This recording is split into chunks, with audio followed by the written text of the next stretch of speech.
이 땅에 모든 사람들이 가지고 있는 소원이 뭐냐라고 물으면 근본적으로는 행복하게 사는 겁니다. 행복했으면 좋겠다. 그 행복의 조건은 뭐냐? 몰라 사실은. 그런데 행복의 조건을 우리는 뭘로 생각하고 있냐면 어, 돈이라고 생각하는 것 같아요. 왜냐하면 돈이 있으면 모든 것을 할 수 있다고 생각하기 때문에 조건이 뭐냐? 돈 이렇게 생각을 하는 것 같습니다. 그래서 너왜 불행해 나는 내 마음대로 할 수 있는 돈이 없어 이렇게 말하는 사람도 있죠. 어, 그런데요 넉넉하게 가지고 있는 사람이 행복하냐 물어보면 행복하지 않아요. 자기들이 하고 싶은 거 다 할 수 있는데 행복하냐 물어보면 행복하지 않아요. 그럼 도대체 행복은 어디서 오는 거냐? 이렇게 이제 우리가 질문하죠. 근데요, 진짜 행복은요, 사람들은 몰라요. 그냥 행복하게 살고 싶은 겁니다. 음. 근데 사람들이 무의식 속에 있는 그 행복이 뭐냐? 문제 없이, 염려 없이 살았으면 좋겠다. 이런 겁니다.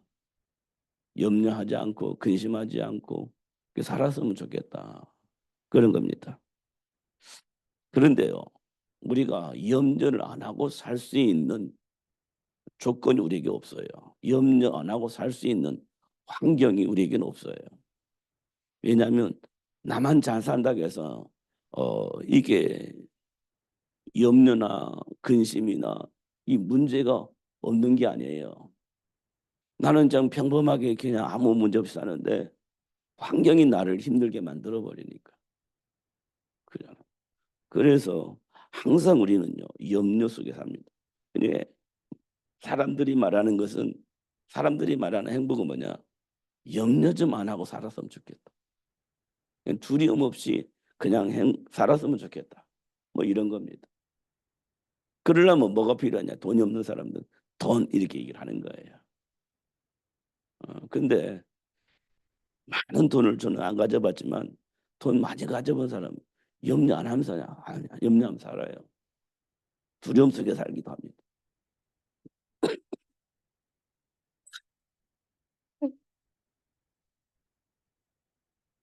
이 정말 행복의 조건은 성경에서만 말해주고 있어요. 행복의 조건 뭐냐? 본래 내가 누구인지를 알면 행복한 겁니다. 그래서 우리는 정체성이라고 하죠. 정체성. 음. 인간이 도대체 어떤 존재이냐 이걸 알면 행복해집니다. 왜냐? 우리 인생의 배경이 하나님이시란 걸 알기 때문에 이 염려할 필요도 없고 근심할 필요도 없어요. 두려워할 필요도 없어요. 내 인생의 배경이 하나님이시니까. 창조주 하나님이시니까. 어. 그러니까 예수님께서 그러잖아요. 하나님을 믿으니 또 나를 믿으라. 너희는 마음에 근심하지 마라. 염려도 주님께 맡겨버려라. 이렇게 했잖아요. 이걸 알아야 진짜 행복이 뭔지 알아요. 그러니까 찬송가 가사가 있잖아요.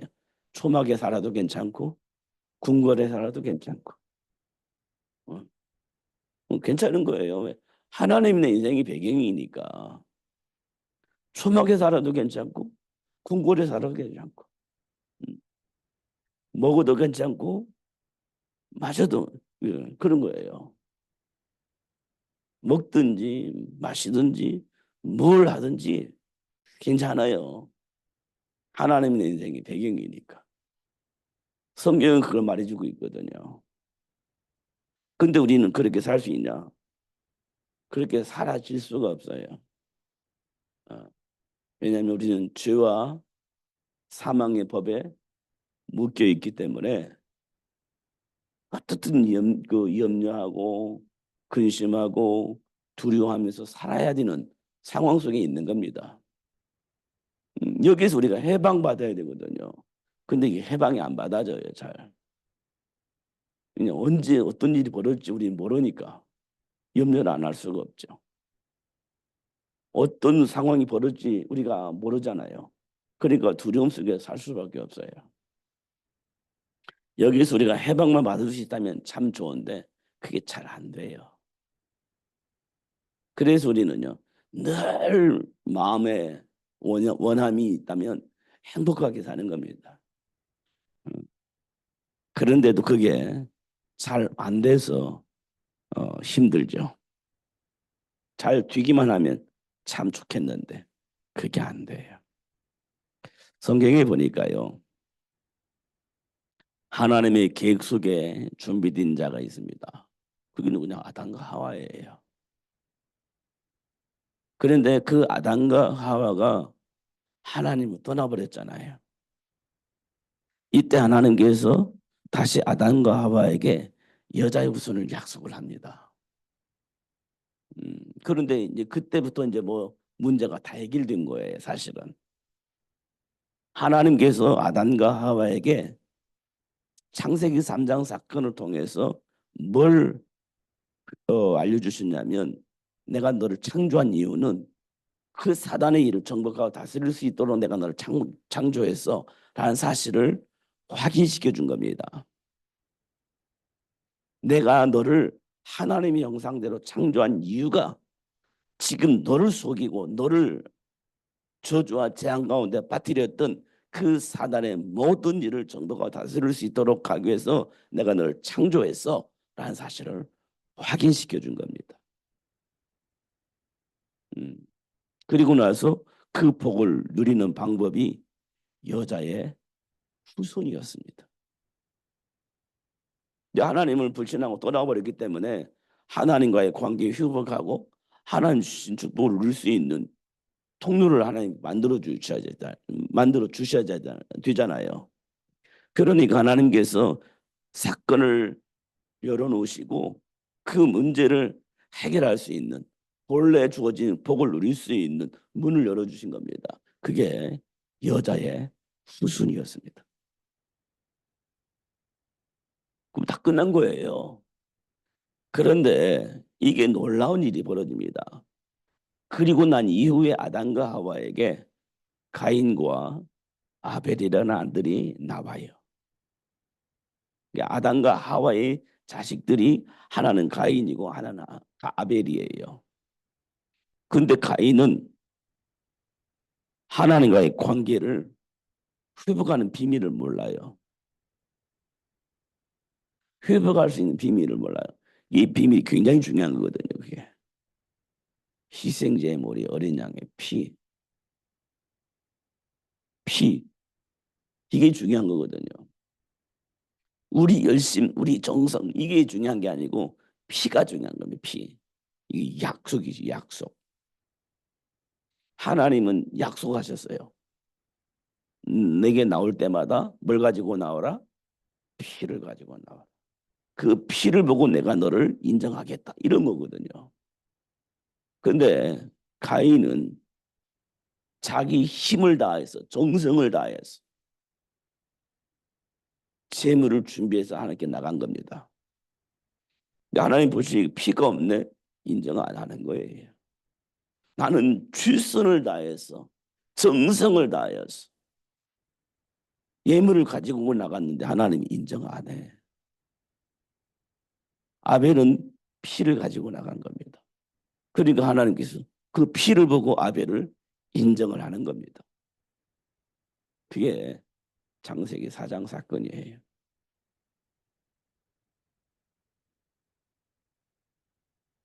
근데 가인과 아벨이요, 싸우게 됩니다.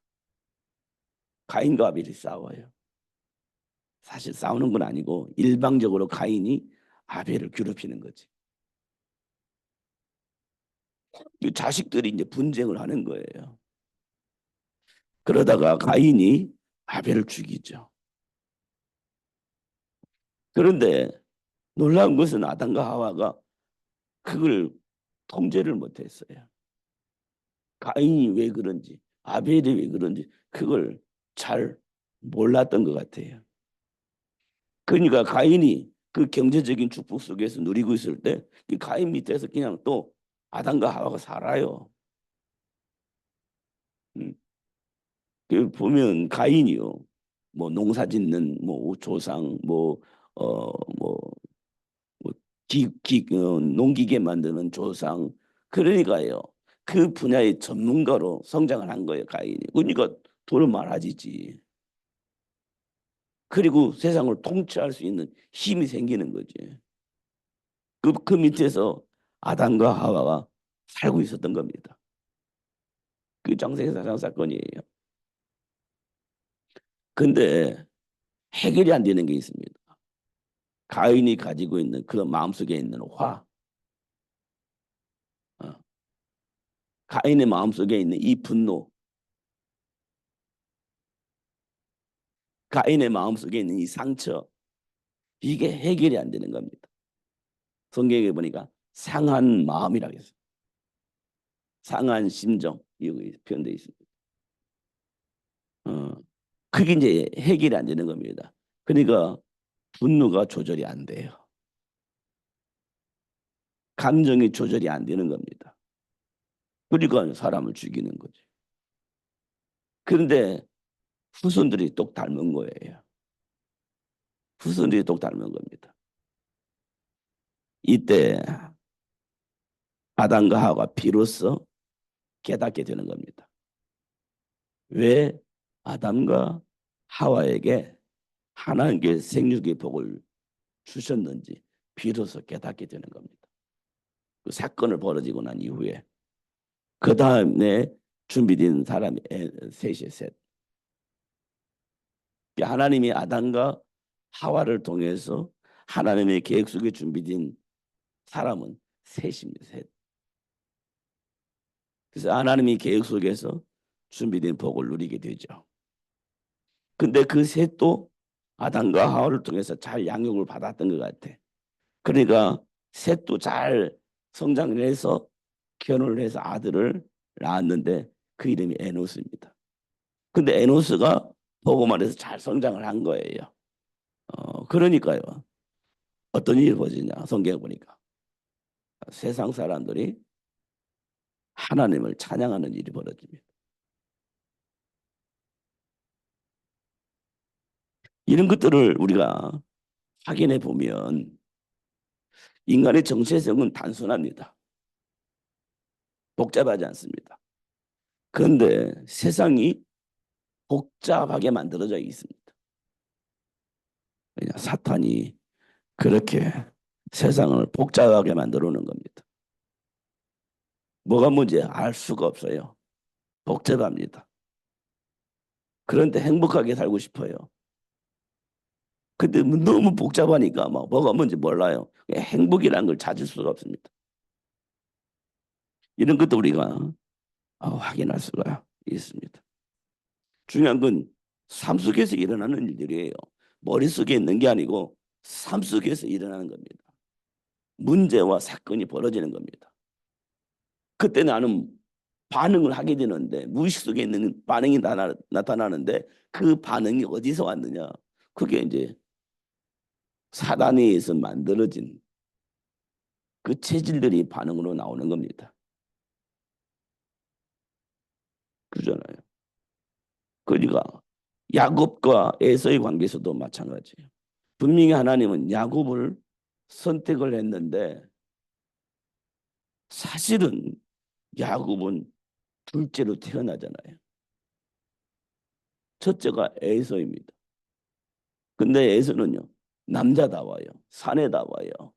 산에 가서 막 그 사냥도 하고 멋있어요. 야곱은 가정에서 어머니 도와주고 있는 겁니다. 여자 같아요. 우리가 이제 비교할 때 그렇습니다. 근데 하나님은요 야곱을 선택을 한 거예요. 처음부터. 그럼 이삭이요. 빨리 눈치채야 되잖아요. 근데 이삭이 눈치를 못 채요. 왜냐하면 전통적으로 장남이 복을 받아야 돼. 장남이 복을 받아야 돼. 이 고정관념입니다. 이 고정관념 때문에 에서가 당연히 복을 받아야지 이렇게 생각이 있는 겁니다. 분명한 건 야곱을 선택했거든요. 쌍둥이 나왔잖아요. 에서가 먼저 나오고 야곱이 나중에 나왔는데 야곱을 하나님이 선택을 했다고 분명히 말했는데 에서 그 이삭은 그 생각을 못해요. 그냥 장남 이것만 생각을 하는 거예요. 장남. 그러니까 그러니까 굳이 에서가 복을 안 받아도 되는데 굳이 에서에게 복을 받아. 그러니까요. 이삭의 마누라가 변장시키잖아요. 야곱에게. 그 에서가 받을 복을 야곱이 받도록 그렇게 하잖아요. 이런 것도 우리가 보면 하나님은 어떤 방법을 써더라도 하나님이 원하는 그 일들이 일어날 수 있도록 역사하시는 것을 확인할 수가 있습니다. 그러니까요. 지금 우리가 비밀을 알아야 돼요. 비밀을. 그러면요. 지금 우리가 만난 그 문제들이 굉장히 중요한 축복의 시간이라는 것을 알 수 있어요. 그리고 오늘 또 제가 많이 생각을 했던 것이 삶 속에서 많은 문제들이 와요. 어. 그럼 이게 내 안에 있는 감정 나오는데 이게 과연 하나님께서부터 오는 은혜 속에서 생각되어져 있는 생각이냐 아니면 나도 모르게 뿌리 내려져 있던 본능 속에서 나오는 것이냐라고 자꾸 질문을 해봐야 되는데 결국 우리는요 하나님께로부터 오는 말씀보다는 본능이 우리에 더 충실하다는 거예요. 하나님의 말씀에 순종하기보다는 내 안에 있는 본능에 더 확신이 있다는 거예요. 본능에. 그러니까 막 헷갈리는 겁니다. 그러니까 우리는요 기도 제목이 어떻게 되냐 하나님 말씀 속에서 응답받은 기도가 아니라 나도 모르게 내 안에 있는 무의식 속에 있는 반응을 향해서 기도를 하는 거예요. 이런 것들 우리가 확인해 봐야 됩니다. 저는 그렇더라고요. 내 안에 있는 어떤 생각이 있습니다. 본능이 있습니다. 근데 그것이 하나님과 관계 있느냐 중요하지 않아. 사실은 내 안에 있는 본능 안에서 그 뭔가가 맞춰지는 것을 수원하는 겁니다. 그러다 보니까 내 안에 있는 본능과 맞춰지도록 하나님께서 역사해달라고 기도하는 거지. 근데 그게 정말 하나님이 계획 속에 있는 거냐라고 물어볼 때 이렇게 물음표죠. 이런 것들을 확인해 봅니다. 그래서 우리가 하나님의 소원을 한번 보는 거 좋겠어요. 하나님의 소원. 도대체 하나님의 소원은 뭐냐? 이거 질문을 해서 답을 좀 얻어야 되겠습니다. 우리가 잘 확인해 보면 이렇게 돼 있어요. 사도행전 1장 8절에 보면 예수님께서 뭐라고 말씀하셨냐? 땅 끝까지 이르러 내 증인이 되리라. 이렇게 되어 있습니다. 이 세상 모든 사람 앞에 예수가 그리스도라고 하는 말을 할 수 있을 만큼 삶의 열매가 나타나게 될 거라는 겁니다. 예수가 그리스도임을 말할 수 있는 예수가 그리스도라는 사실을 알 수 있는 열매를 주시겠다는 거예요. 누가? 예수님께서 주시겠다는 겁니다. 그래서 땅 끝까지 이르러 증인이 되어지도록 하실 것이다. 이렇게 말씀을 하고 있습니다. 그러므로 뭐라고 했냐? 마태복음 28장 16절에서 20절에 보니까 너희는 가서 모든 민족을 제자로 삼아. 이렇게 되어 있습니다. 모든 민족을 제자로 삼아. 내가 분부한 모든 걸 가르쳐 지키게 하라. 이렇게 말씀하고 있습니다.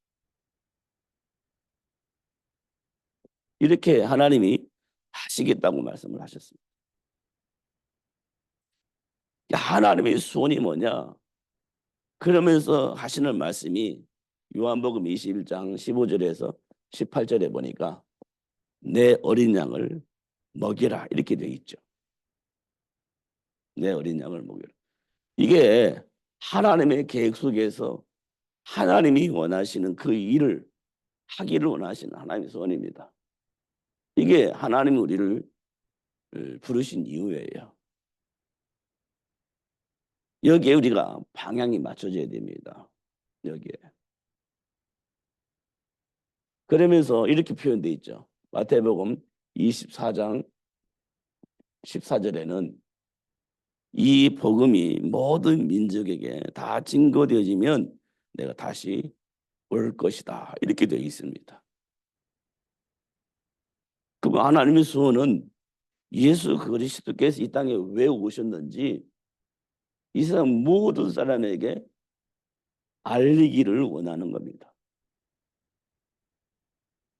예수님이 이 땅에 왜 오셨는지 그 사실을 이 땅의 모든 사람이 알고 사단에게 종로로 타는 것이 아니라 준비된 복을 누리는 삶을 살 수 있도록 그렇게 역사하신다는 거지. 그것 때문에 하나님 우리를 부르셨다 이렇게 말씀을 하고 있는 겁니다. 그런데 이게 호락호락하지 않아요. 왜냐? 세상의 문화가 만만치 않습니다. 세상이 그렇게 흘러가요. 그걸 우리는 흐름이라고 하죠. 삶의 문화라고 말하기도 합니다. 삶의 문화. 막 쫙 흘러가는 겁니다. 그럼 그 문화에 따라서 우리가 움직이는 겁니다. 요즘 세상은 그렇지 않아요 라고 말하잖아요. 이 말은 지금 세상에 흐름이 있는 겁니다. 흐름이. 그 흐름이 어디서 왔느냐? 사단에 의해서 나온 겁니다. 세상 풍조가 어디서 나왔어요? 사단에게서. 세상 풍조를 통해서 역사하는 악한 영 이렇게 돼 있잖아요. 그럼 우리는요 세상 풍조를 거슬려 갈 수는 없어요. 그 세상 풍조를 따라가려고 하다 보니 세상 풍조에 이끌려서 신앙생활도 되는 거예요. 세상 풍조에 이끌려서 신앙생활이 되는 거예요. 그러니까 옛날적인 신앙생활과 지금의 신앙생활이 달라.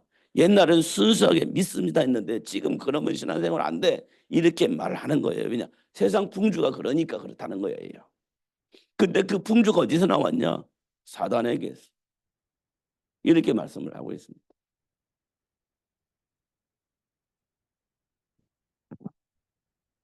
이거 그러니까요. 항상 우리 인생은 어떤 곳에 배경을 둬야 되냐? 세계 복음화에 삶의 배경을 둬야 되는 겁니다. 현장 복음화에 삶의 배경을 두어야 돼요. 현장 복음화 하려면 세계를 복음화 하려면 내가 복음만이 있다고 하면 나와 같은 복음 가진 자를 만들어내야 되죠. 그게 하나님의 소원입니다. 제가 요즘 자꾸 보는 게요. 왜 성경에는 이렇게 막 갈등도 생기고 왜 이런 문제가 생겼고 막 저런 문제가 생기고 성경에 보면 많은 문제 생겼어요. 하나님의 계획 속에 있는 자들이 계속 불신앙하고 하나님의 계획 속에 있는 자들이 자꾸 이상한 짓 하고 하나님의 계획 속에 있는 사람들이 참 이해할 수 없는 그런 일들을 하고 있는 것들을 봐요. 근데 문제를 일으키는 것도 봐요. 그런데 하나님은 그들을 불러가지고 복음을 알게 하고 치유하여 주시고 또 본래 하나님이 약속하셨던 그 복을 누릴 수 있도록 역사하셔서 증인이 되어지게 하시는 하나님의 역사를 보게 만드는 겁니다. 성경에 보니까. 근데 한편만 보면 이 사람도 그렇게 했는데 뭐 이렇게 그거게 막 나를 포장하게 하려고 그 내용을 기록한 게 아니에요. 그런 사람을 하나님이 이런 사람으로 만들었다는 거예요. 그러니까 지금 나를 포장하기 위해서 그 부분을 사용하면 안 돼. 그런 사람이랄지라도 나를 이렇게 만들었으니까 내가 잘못했구나. 회개하는데 쓰임 받아야지. 그 사람도 그랬는데 뭐 나도 그럴 수도 있지 뭐. 이렇게 포장을 하면 안 된다는 겁니다. 그잖아요. 본래는 우리가 그리스도 안에서 주 믿음 복을 누리며 살 수 있도록 하나님을 축복하셨지. 다 아무것도 해도 괜찮아. 다 수용해. 그걸 다 수용해 준다고 하나님께서. 그 질서가 없는 거지. 복음은 모든 걸 다 이렇게 수용하는 게 아닙니다. 다 수용하면 질서가 없어지는 겁니다. 질서가 없어지는 거예요. 질서가 없으면 무질서라고 하거든요. 무질서를 우리는 혼돈이라고 합니다. 무질서를 혼돈이라고 하는 거예요.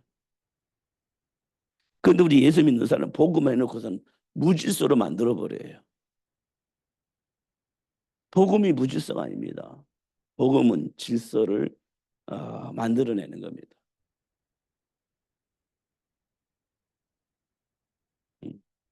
그러니까 사단은 교미한 거예요.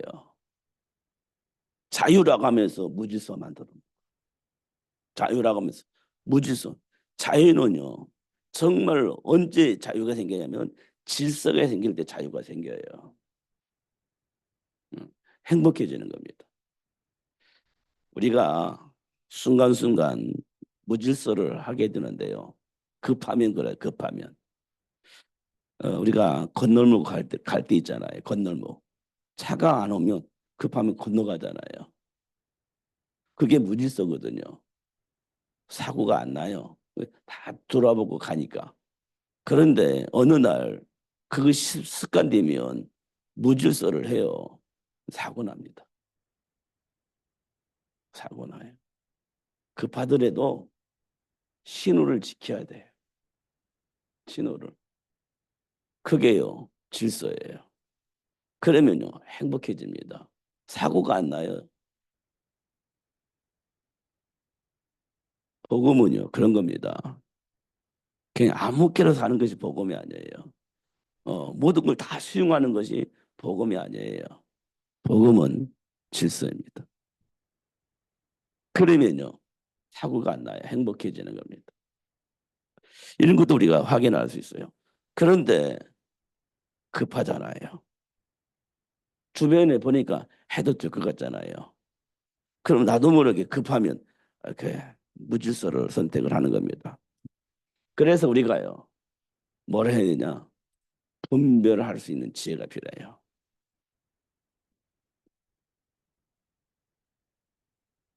이게 뭐냐? 분별력이에요. 분별력. 지혜입니다. 이 말은 뭐냐면 선택입니다. 선택. 선택을 해요. 가야 되냐 말아야 되냐 이런 겁니다. 해야 되냐 말아야 되냐 이런 겁니다. 이걸 선택을 해요. 선택하기 위해서 우리가 뭐 해야 돼요? 분별해야 되잖아요. 음. 그럼 우리가 선택을 어디에서 하면 좋겠습니까? 언약 안에서 해야죠. 언약 안에서. 자, 첫 번부터 그래서 하나님께서 그게 선악과 사건입니다. 먹어야 되냐 말아야 되냐. 하나님께서 먹지 말라고 했는데 먹으면 하나님과 지체인데 먹어야 되냐 말아야 되냐 이겁니다. 여러분 먹어야 돼 말아야 돼.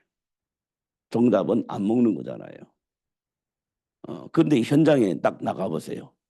해야 돼 말아야 돼요. 안 해야 돼. 근데 해야 돼. 지금 상황에서는 해야 돼. 지금 내게 있는 이 문제 앞에서는 해야 돼. 근데 하나님께서는 하지 말래. 그럼 이러면 어떻게 할 것 같습니까? 상황에 해야만 되는데 하나님께서는 하지 말래. 여러분 어떻게 할 것 같습니까? 음, 하나님께 하지 말라 했으니까 안 해야 합니까? 지금 상황이 급한데 우리는요 하나의 말씀 안 믿습니다. 그러니까 내 조건에 맞춰서 행동을 하는 거지. 맞잖아요. 이 속에서 우리는 모든 것이 시작되는 겁니다. 분노도 여기서 나오고 갈등도 여기서 나오고 상처도 여기서 나오고 여기서 다 나오게 돼 있는 겁니다.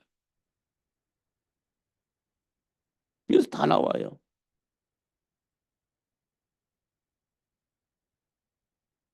음, 다 확인해 보면 이러고 있습니다. 어, 우리가 생각해 보면 요셉과 그 형들을 봐보세요.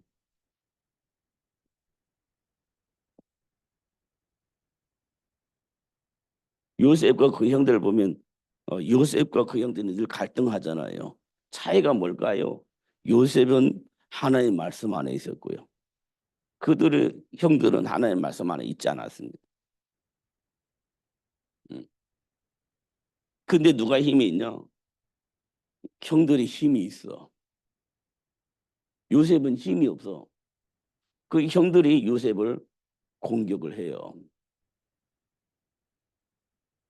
힘이 없으니까 당하는 거지.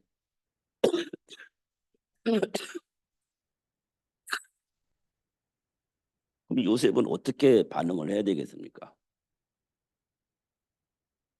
반응을 해야 될 거 아니에요. 근데 요셉은 참 다양스럽게 하나님의 배경을 누리는 사람이었습니다. 하나님의 배경을 누렸어. 그러니까 요셉은 뭐가 있었냐면 분별할 수 있는 지혜가 있었던 겁니다. 근데 언약 안에서 분별하고 살았어요. 음. 그 증거가 창세기 45장 5절에 있습니다. 형들이 나를 노예로 팔았는데 형들이 나를 노예로 판 게 아니고 당신들의 생명을 보존하려고 하나님이 나를 당신들 손에 이끌려서 애굽으로 가게 한 것입니다라고 얘기를 한 거지. 그게요. 성령의 인도 속에 있는 요셉이 모습입니다. 그게 요셉이 어떤 삶을 살았냐? 하나님 주신 언약 안에서 분별하며 살았다는 거예요. 언약 안에서 분별하며 살았다는 겁니다. 노예로 팔렸을 때도 그렇고 누명 쓰고 감옥에 갔을 때도 그렇고 애굽에 들어가서 총리의 일을 할 때도 그랬고 항상 언약 안에서 분별하며 살았다는 거예요. 이게 이제 우리가 확인할 수 있는 거지. 우리가 매 순간순간 이렇게 해야 되는 겁니다. 왜 하나님께서 성경을 기록해 놓았겠어요? 하나님과 함께한 자는 이렇게 살았어. 근데 현장에는 이런 일들이 벌어지고 있었어. 그럼 너희들은 어떻게 이런 상황을 만났을 때 어떻게 해야 될 것이냐? 이걸 우리에게 확인시켜 주려고 성경을 기록해 놓은 거지. 지금 세상은 어떻게 돌아가고 있는지, 근데 내가 너희를 왜 불렀는지, 그러면 상호 저 삶의 현장에서 어떤 일이 벌어지는지, 근데 그때 너는 어떤 선택을 해야 되는지 그걸 확인시켜 주려고 성경에 기록되어 있는 겁니다. 그래서 요셉과 그 형들을 통해서도 확인시켜 주는 거지. 우리 삶 속에도 똑같이 일어난다는 거예요. 이런 일들이. 그러니 요셉이 도대체 어떻게 해서 이런 축복을 받았냐, 요셉이. 그러니까요. 언약 안에서 기도하는 것을 쉬지 않았다는 거지. 언약 안에서 기도하는 걸 쉬지 않았어요. 그러니까 이때 우리는요, 뭐가 생겨요? 분별할 수 있는 지혜가 생기는 겁니다. 이때 우리는요, 굉장히 중요한 선택을 하게 되어집니다. 근데 이 선택이요, 무슨 일이 벌어지냐? 하나님이 약속하신 축복이 삶의 열매로 온다는 겁니다. 삶의 열매로. 뭐가요? 약속하신 축복이. 하나님이 약속하신 축복이 삶의 열매로 나오는 겁니다. 그래야 무슨 일이 벌어지냐? 증인이 되어지는 축복이 오는 겁니다. 이렇게 되어지는 겁니다. 이게 어디에서 일어나냐? 삶의 현장 속에서 일어나는 겁니다. 삶의 현장에서. 근데 만만치 않지. 기근 오지. 그럼 우리 복잡해지는 겁니다. 기근 오면 우리 복잡해잖아요. 먹을 것이 없어가지고. 복잡해지는 상황이 벌어지는 겁니다. 전쟁이 일어나지. 복잡해지는 겁니다. 홍수나지 복잡해지는 거예요. 재앙 밀려오지 복잡해지는 겁니다. 그때 우리는 어떻게 할 겁니까? 복잡해지는 겁니다. 근데 성경에 보니까 뭐 홍수 나지, 뭐 재앙 오지, 난리 나지, 막 전쟁이 일어나지 이런 상황들이 계속 성경에 있잖아요. 그러면 그때 하나님은 어떻게 하셨는지, 또 하나님께 부름받은 사람은 어떻게 선택을 했는지, 불신자들은 그때 어떻게 반응을 했는지 이런 것들이 성경에 쭉 기록되어 있습니다. 그 속에서 하나님이 지금 나와 함께 계시는데 그 현장에서 역사하셨던 그 하나님이 지금 나와 함께 계시는데 지금 삶 속에서 일어나는 이 일들 속에 지금 나는 어떻게 해야 할 것이냐 이 부분을 내 안에 계신 성령께서 가르쳐 주신다는 거잖아요. 그 가르침 받은 대로 사는 거 우리는 성령 인도라고 하는 거예요. 이때 우리가 행복해지는 겁니다. 이때 나는 보잘것없는데 내 안에 계신 하나님께서 최고의 지혜와 능력을 주셔서 하나님의 배경을 이루며 살 수 있도록 축복하신다는 사실을 알게 될 때 행복해지는 겁니다. 그거 발견하지 못하면 우리가요 행복한 삶을 살지 못합니다. 아브라함이 복의 근원으로 부름을 받았는데 기근 오니까 배고리 가버리잖아요. 행복이 없어요. 행복이. 예수님이 수제자인 베드로가 예수님을 저주하면서 모른다고 하잖아요. 행복이 없어요. 그럴 수밖에 없는 상황이 됐잖아요. 그럴 수밖에 없는 선택을 하는 거예요. 행복하지 못한 겁니다.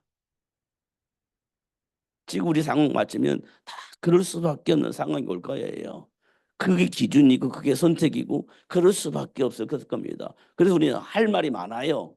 그런데도 하나님은 그거 인정 안 합니다. 그거 인정 안 해요. 다 들어보면 충분히 이해가 되고 충분히 수용하고 충분히 인정이 되고 막 이렇게 해주고 다 해주지. 근데 하나님께서 그거 하시냐? 아니에요.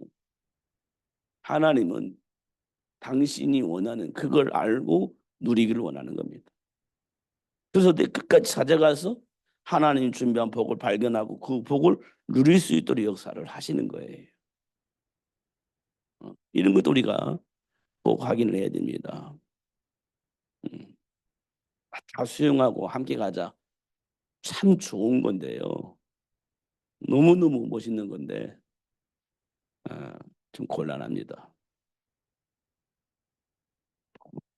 그래서 우리가요. 뭐를 해야 되냐면 기도가 분명해야 됩니다. 기도가 분명해야 돼요. 그것도 기도가 분명해야 되고요.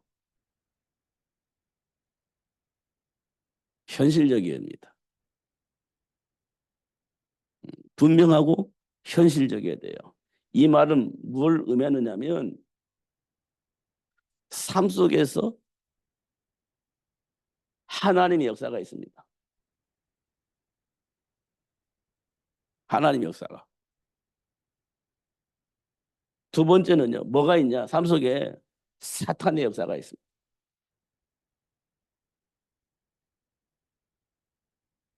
그러니까 이 두 가지를 우리는 확인을 해야 돼요.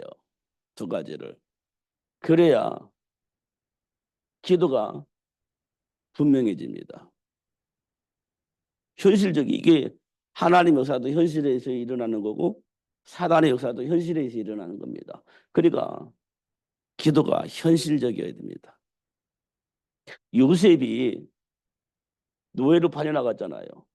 현실이잖아요. 노예 생활. 이때 요셉의 마음은 어땠을 것 같아요? 요셉의 마음은 노예 생활하면서 요셉의 마음은 어땠을 것 같아요? 흔들렸겠죠. 우리가 지금 우리 감정으로 얘기를 하는 겁니다. 요셉의 마음은 흔들렸겠죠. 또 형들을 향한 마음으로 어땠을까요? 형들을 향한 마음. 형들이 나를 노예로 팔아서 지금 노예 생활을 하고 있잖아요. 그 형들을 향한 요셉의 생각은 어떻을까요? 막 이런 것들이 막 밀려왔지 않았겠어요. 사단이 그렇게 공격을 했을 거라고 봅니다. 요셉을 흔들려면은, 요셉을 흔들려면 그렇게 해야지, 사탄은. 근데 그거를 요셉이 어떻게 극복했냐? 어떻게 극복했어요? 하나님이 주신 언약 붙잡고 기도하면서 이걸 넘어선 겁니다. 하나님 주신 말씀 붙잡고 넘어선 거예요. 이게요, 현실입니다, 현실. 그냥 무조건 언약 붙잡고 가는 게 아니라 현실 속에서 지금 뭘 잡고 어떻게 갈 것인지에 대한 답을 얻는 겁니다. 언약 붙잡고. 그냥 막 밑도 끝도 없이 뭐 하나님과 함께 이게 아닙니다. 현실 속에서 하나님 준비한 답을 얻어야 됩니다. 이게 하라니까 하면 안 되고 답을 얻어야 돼요. 답을 얻으면 흔들리지 않습니다. 우리는 이제 하라고 하니까 하잖아요. 근데 하라고 하니까 하긴 하는데 지금 내게 답이 없어. 하라고 하니까 하는 거지. 그러면 힘들어지면 막 흔들리는 겁니다. 이게 맞는지 안 맞는지. 내게 답이 안 나와 있으니까. 하라고 하니까 하긴 하는데 힘들어지면 힘들어지는 거지. 내게 답이 없으니까. 근데 요셉은요, 언약 붙잡 기도하면서 답이 나와버린 겁니다. 흔들리지 않아요. 이런 것도 우리가 알 수 있어요. 현실 속에서도 사탄이 있습니다. 어떻게 해요? 사탄은요, 우리를 정말 누구를 중심으로 하는, 인간을 중심으로 하게 만들어요. 인간 중심으로. 그러니까요, 우리가 아브라함이 기근 만나니까, 야, 기근 만났어요. 야, 너 일단 먹고 살아야 되는 거 아니야? 맞잖아요. 먹고 살아야 되잖아. 일단 먹고 살아야지. 네가 하나님 나라를 위해서 이렇게 산다고 하더라도 네가 살아남아야 하나님 일을 하든지 말든지 하지. 네가 죽고 나면 하나님 나라 어떻게 회복되겠냐? 맞는 말이잖아요. 네가 죽고 나면 하나님 일이 어떻게 되겠어? 안 망가지지. 일단 네가 살고 봐야 뭐 하나님 일을 하든지 말든지 할 거 아니야. 맞는 말이잖아요. 이건 우리 인간이 가지고 있는 논리에 맞는 말이에요. 근데 하나님은 어떤 힘을 가지고 있냐? 죽은 자를 살릴 수 있는 분이세요. 이걸 망각하게 만드는 겁니다. 다니엘이 뭐라고 했습니까? 너희들이 나를 사자굴 속에 집어넣는다 할지라도 하나님은 나를 사자굴 속에서 살릴 거야. 이게 이제 사단이 이기는 방법이거든요. 그런데 사단은 우리를 향해서 이렇게 말합니다. 야, 네가 죽고 나면 하나님 나라 회복 안 돼. 네가 하나님 나라를 회복하려면 살아남아야지. 여기까지 사단이 속이는 겁니다. 근데 다니엘과 새 친구를 통해서 너희들이 나를 사자굴 속에 집어넣는다 할지라도 하나님 나를 살릴 거야. 이게 이제 하나님 사단의 일을 폭로하는 겁니다. 근데 아브라함은 여기에 속은 거지. 그게 사단의 일입니다. 대부분 여기 다 속을 겁니다. 베드로도 마찬가지예요. 베드로도 십, 십자가의 죽음 앞에 있잖아요. 예수님이 십자가에 죽을 때 너도 한패 찍으니까 이 죽음 앞에 있던 거예요. 베드로가. 그 하나님 나라를 회복하려면 살아남아야 되잖아요. 베드로 예수님께서 맡긴 그 일을 하려면 살아남아야 되잖아요. 그러니까 어떻게 저주하고 부인하고 도망가지. 그 살아남아서 하나님 나라를 했나요? 예수님의 제자 일을 했나요? 아니잖아요. 다시 과거로 돌아가서 갈릴리 바다 가서 고기 잡는 일을 했잖아요. 살아남아서 뭐 합니까? 다시 고기 잡는 일을 하는 거지. 하나님 나라를 회복하기 위해서 살아남는 거 아니잖아요. 이게 사단의 속임. 지금 우리가 이렇게 살고 있는 겁니다, 사실은. 이게 사단의 역사예요. 사단의 역사. 근데 하나님께서 이들을 찾아가서 사단의 일을 폭로하고 하나님 나라 회복할 수 있도록 하나님 축복하시잖아요. 이런 거 우리가 이게 현실이에요. 음. 하나님 나라, 하나님 역사도 현실이고 사단의 역사도 현실이에요. 이 속에서 우리가요 분별해야 됩니다. 분명한 답을 가지고 있을 때 기도가 선명해지죠. 음. 누구의 영향도 안 받고 흔들림이 없이 계속해서 성령의 역사 속에서 살 수 있는 축복이 회복되어지는 겁니다. 이런 거 우리가 확인할 수 있습니다. 그러니까요. 수고하고 무거운 짐진 자들아 다 내게로 오라. 내가 너희를 쉬게 하리라. 이렇게 말씀을 하신 거예요. 예수님께서. 이 답을 가질 수 있도록 그리고 하나님이 준비한 복을 누릴 수 있도록 하나님 역사를 하고 계시는 겁니다. 우리를 막 신앙생활을 너무 힘들게 시키는 게 아니에요. 어렵게 시키는 게 아니에요. 환경이 그렇다고 생각을 우리는 하지만 그렇지 않아요. 이미 하나님은 여자의 후손을 통해서 다 해결해 주셨고 그 복을 누릴 수 있도록 지금 역사하고 계시는데 사단이 교묘하게 우리를 속여서 우리 힘들게 만드는 겁니다. 이간질을 해서 오해하게 만들고 잘못된 판단을 해서 잘못된 선택을 하게 만들어서 우리가 굉장히 혼란스럽게 만들어 놓고 잘못된 선택을 해서 잘못된 열매가 나오는 거잖아요. 당연히. 그럴 때도 또 사단이요. 굉장히 정죄를 하는 겁니다. 네가 예수 믿는 사람이 그러면 되겠냐 안 되냐. 그래 또 정죄를 해요. 실컷 속이고 잘못된 선택을 해놓고서는 결과가 나올 때 또 정죄를 하는 겁니다. 그럼 우리는 얼마나 낙심합니까? 그게 사탄의 한 짓입니다. 이런 것들을 우리가 분명하게 답을 가지고 있으면 기도 제목이 선명해지죠. 그건 들리지 않습니다. 그러면 이제 뭐가 나오냐? 그렇구나. 얘기 나오는 겁니다. 렘넌트 운동이 나와요. 이게 참 중요한 거구나라는 걸 알게 돼요. 그래서 하나님이 부모를 창조하셨구나. 이렇게 알게 되어집니다. 그게 부모의 정체성입니다.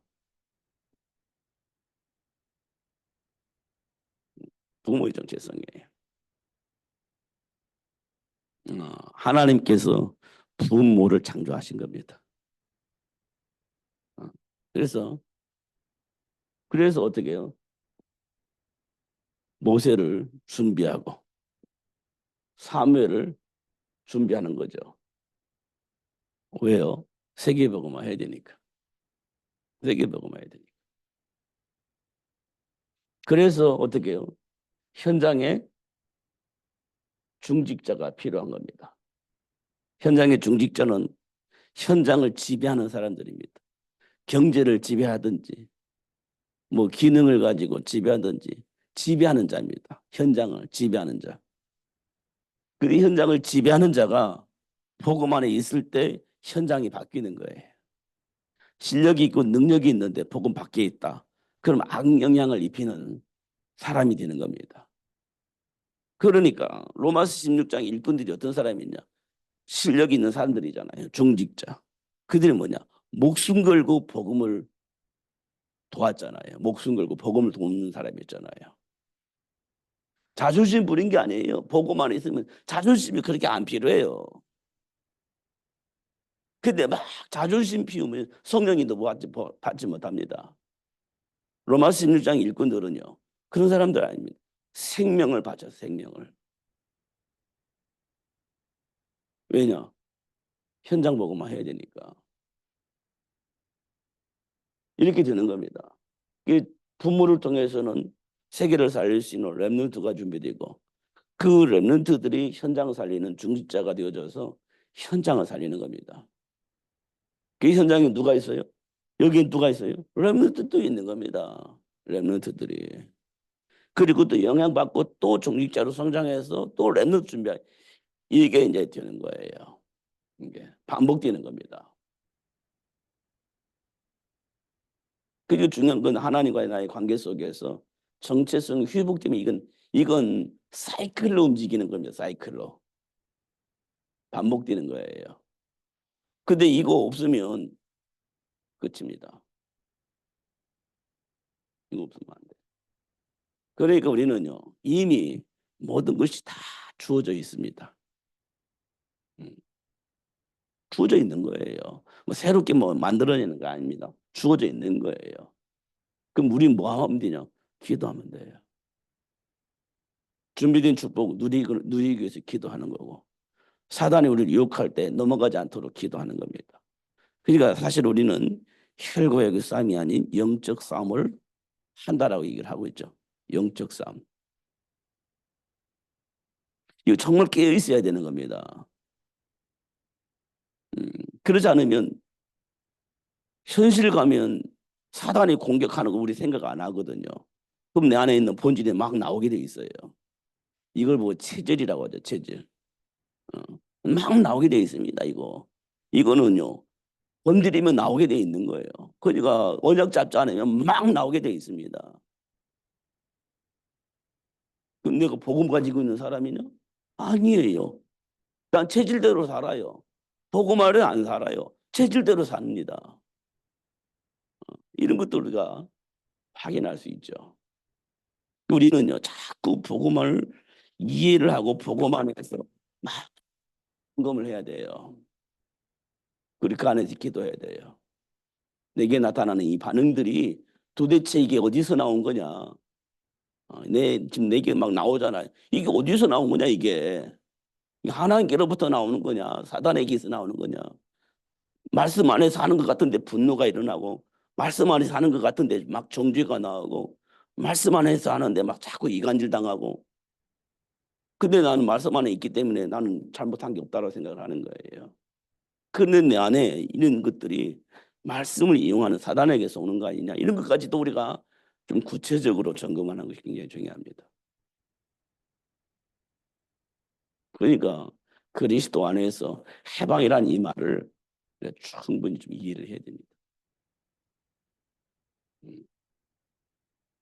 억울하겠지만 그래도 복음 안에서 우리가 해석을 하는 것이 중요하다. 그러면 우리가 분명히 승리하게 될 겁니다. 기도하겠습니다. 살아계신 하나님 아버지 감사합니다. 매 순간순간 공격해오는 사단이 얼마만큼 교묘하게 우리를 속이고 공격하는지 확인할 수 있도록 축복해 주셔서 감사합니다. 하나님 주신 축복 속에서 24시 누릴 수 있도록 성령으로 충만하게 하여 주옵시고, 드러난다 할지라도 그리스도 이름으로 치유받고 회복될 수 있도록 역사해 주셔서 오히려 발판으로 삼아 그리스도를 증거하는 증인으로 설 수 있도록 축복하여 주옵소서. 예수님 이름으로 기도하옵나이다. 아멘.